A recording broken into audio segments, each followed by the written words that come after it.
Yeah, very good evening, students. Once more, you are most welcome in the Subhash Chandra Academy on this YouTube channel.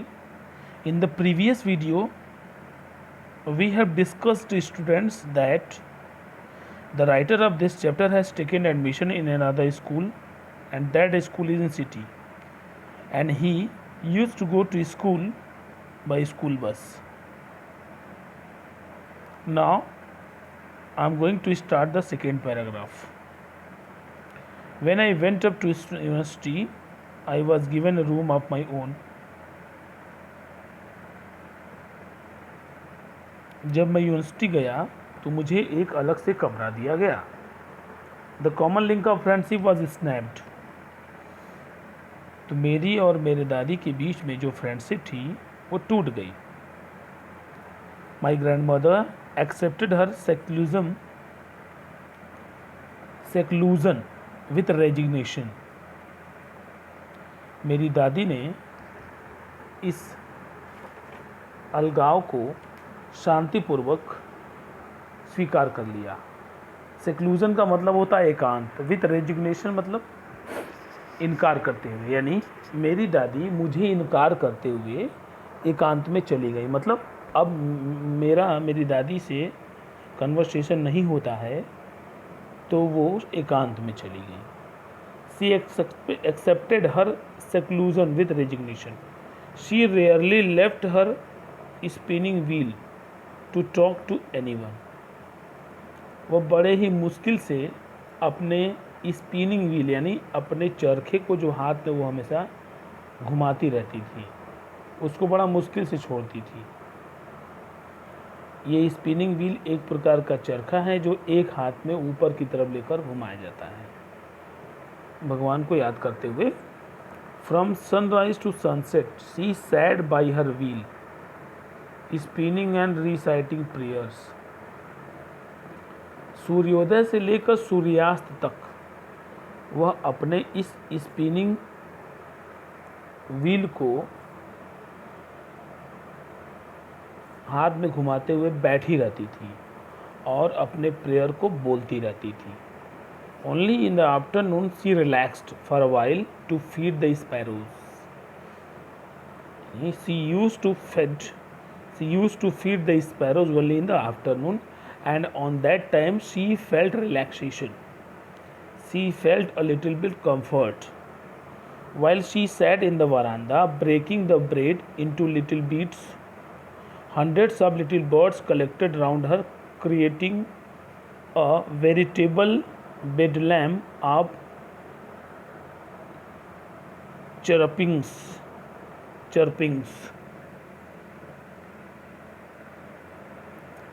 यानी whenever my grandmother used to sit in the veranda, a lots of sparrows used to come there because they get breads from there.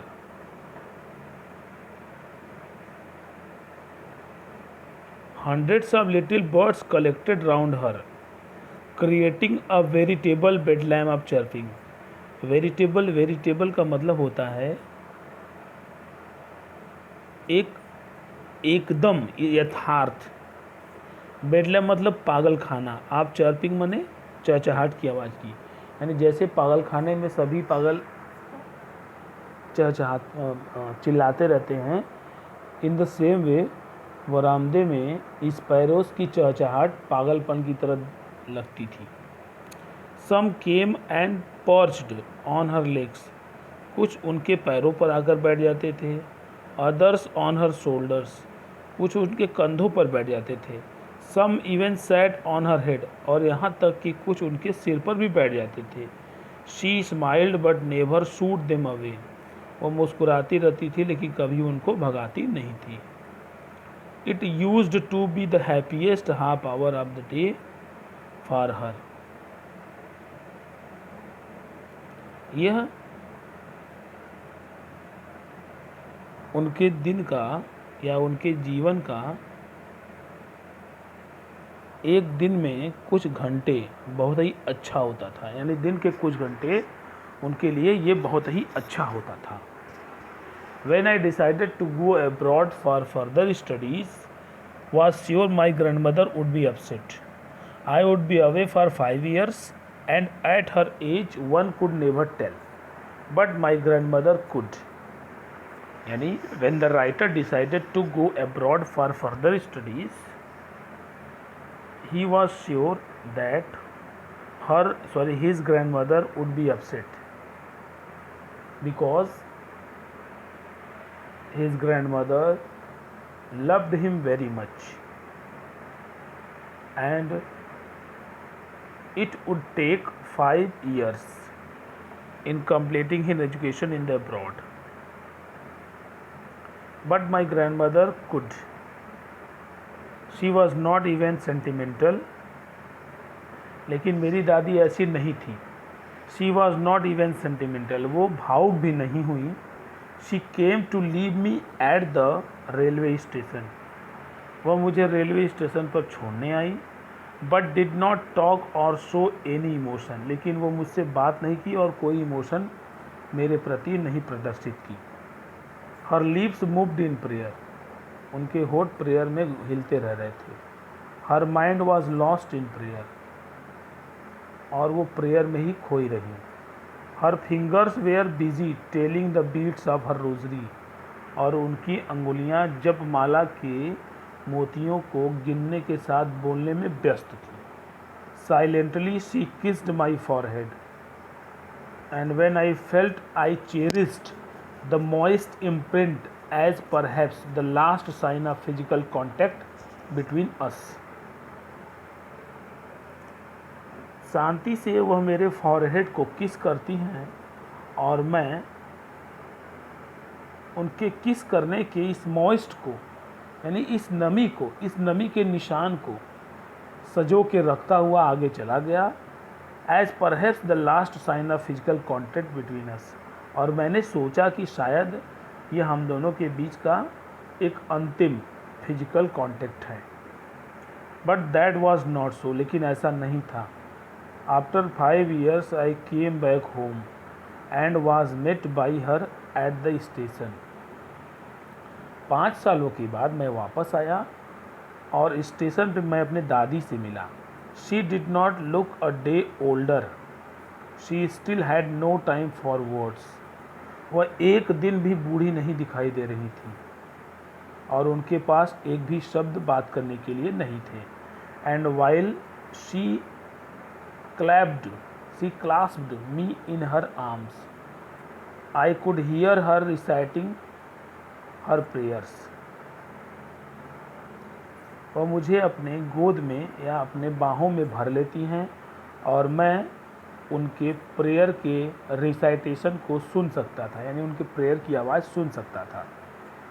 Even on the first day of my arrival, यानी मेरे आगमन के पहले ही दिन, her happiest moment were with her sparrows. उनके सबसे सुखद समय उनके स्पैरो के साथ थे. whom she fed longer and with frivolous rebukes. और जिन्हें वो बहुत देर तक खिलाती रहीं थोड़े हल्के फुल्के डांट के साथ. फ्रीवेलस मतलब होता है हल्का फुल्का, रिब्यूक्स मतलब होता है डांटना, यानी हल्के फुल्के डांट के साथ वो चिड़ियों को खिलाती रहीं. जबकि ये मेरे आगमन का पहला दिन था. In the evening a change came over her. शाम को उनके अंदर थोड़ा परिवर्तन आया. She did not pray. उन्होंने प्रार्थना नहीं किया. She collected the women of the neighbourhood. वो पड़ोस की औरतों को इकट्ठा की. Got an old drum. एक पुराना ड्रम ली. And started to sing. और गाने लगी. For several hours she trumped the sagging skins of the dilapidated drum. और कई घंटों तक वह उस जिड़ सिड़ फटे पुराने, सैगिंग मीन्स होता है झोलदार और डिलापिडेटेड मतलब जिड़ सिड़, यानी उस झोलदार और जिड़ सिड़ ड्रम को पीटती रही, यानी उसको बजाती रही.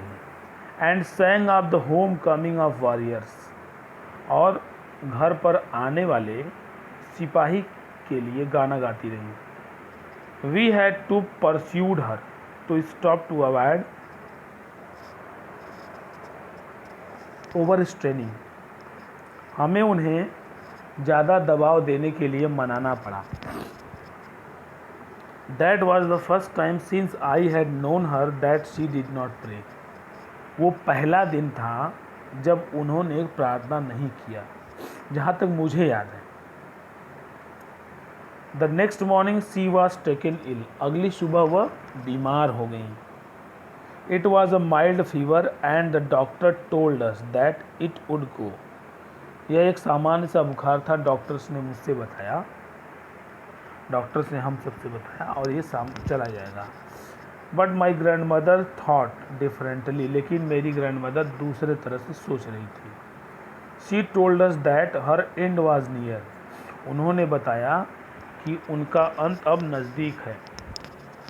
She said that since only a few hours before the close of the last chapter of her life. अपने जीवन के अंतिम समय के कुछ घंटों पहले ही वो हमसे बोली, she had omitted to pray. उन्होंने प्रार्थना करने से मना कर दिया। She was not going to waste any more time talking to us. इसलिए उन्होंने हम लोग से कहा कि मैं अब बातचीत करने में तुम लोगों से समय वेस्ट नहीं करूँगी। वी प्रोटेस्टेड, हम लोगों ने उन्हें मना किया। But she ignored our protest, लेकिन वह हम सबके विरोध को नहीं मानी। She lay peacefully in bed praying and telling her beads. वह शांति से अपने बेड पर लेट गई, प्रार्थना करती रही और अपनी माला को जपती रही। Even before we could suspect, यहाँ तक कि हम लोगों को शंका हो रहा था।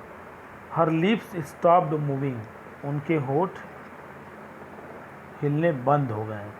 And the rosary fell from her lifeless fingers, और वो जप माला उनके लाइफलेस फिंगर से नीचे गिर गया। A peaceful pallor spread on her face, एक शांत पीलापन उनके चेहरे पर फैल गया। And we knew that she was dead, और हम सब जान गए कि उनकी मृत्यु हो चुकी है। We lifted her off the bed and as a customary laid her on the ground and covered her with a red shroud. हम लोगों ने उन्हें रीति रिवाज के अनुसार नीचे उतारा और उनके ऊपर एक लाल कफन उड़ा दिया, एक लाल कफन से उन्हें ढक दिया। After a few hours of morning we left her alone, morning we left her alone to make arrangements for her funeral. कुछ घंटे के रुदन क्रंदन के बाद हम लोगों ने उन्हें अकेला छोड़ दिया और उनके दाह संस्कार की तैयारी करने लगे, उनके अंत्येष्टि की तैयारी करने लगे। In the evening we went to her room with a crude stretcher. शाम को हम सब उनके रूम में एक कच्चा स्ट्रेचर लेकर गए, यानी एक बांस की तख्ती लेकर गए। To take her to be cremated, उन्हें दफनाने के लिए। The sun was setting and had lit her room and veranda with a blaze of golden light. सूर्य छिप रहा था या सूर्य अस्त हो रहा था और उसने अपनी लाल रोशनी से उनके कमरे और वरांदे को चमका दिया। ब्लेज माने चमकाना। We stopped half way in the courtyard, हम लोग आंगन में आधे रास्ते जाकर रुक गए। All over the verandah and in her room right up to where she lay dead and stiff wrapped in the red shroud. पूरे वरांदे में और उनके कमरे में और जहाँ पर वो मरी हुई लेटी थी और जहाँ से वो जिसमें वो लपेटी गई थी। स्टिफ मतलब होता है नहीं हिलने वाला, यानी पूरे बरामदे में और उनके कमरे में जहाँ पर वे मरी हुई लेटी थी और जहाँ पर वे हिल न सके उसमें लपेटी गई थी। इन द रेड श्राउड, लाल कफन में, thousands of sparrows sat scattered on her floor, हजारों की संख्या में स्पैरोज उनके फ्लोर पर बिखरे हुए थे। देयर वॉज नो चर्पिंग, और वो स्पैरो चहचहा नहीं रहे थे। We felt sorry for the birds, हमें पक्षियों के लिए दुख था। And my mother fetched some bread for them, मेरी मम्मी ने उनके लिए कुछ ब्रेड लाया, कुछ रोटियां लाई। She broke it into little crumbs, उन्होंने इसे छोटे छोटे टुकड़ों में तोड़ा। The way my grandmother used to, जैसा कि मेरी ग्रैंड मदर किया करती थी। And threw it to them, और उनकी तरफ फेंक दिया। The sparrows took no notice of the bread, sparrows ने उस ब्रेड की तरफ कोई नोटिस, कोई ध्यान नहीं दिया। When we carried my grandmother corpse off, जब हम सब अपने ग्रैंडमदर के लाश को उठा रहे थे, they flew away quietly, वो शांति से उड़ गई। Next morning the sweeper swept the bread crumbs into the dustbin, अगली सुबह स्वीपर ने उन रोटी के टुकड़ों को डस्टबिन में डाल दिया। So in this way students, I have finished this lesson, this chapter. This is a short story about a sweet relationship between the writer and his grandmother. I think students, everybody's grandmother loves their grandson and children. So students, you have seen a sweet relationship between them. Now it is your duty to read the chapter carefully and seriously and go through all the hard word meanings, and line by line there are a lot of questions. So thank you students and good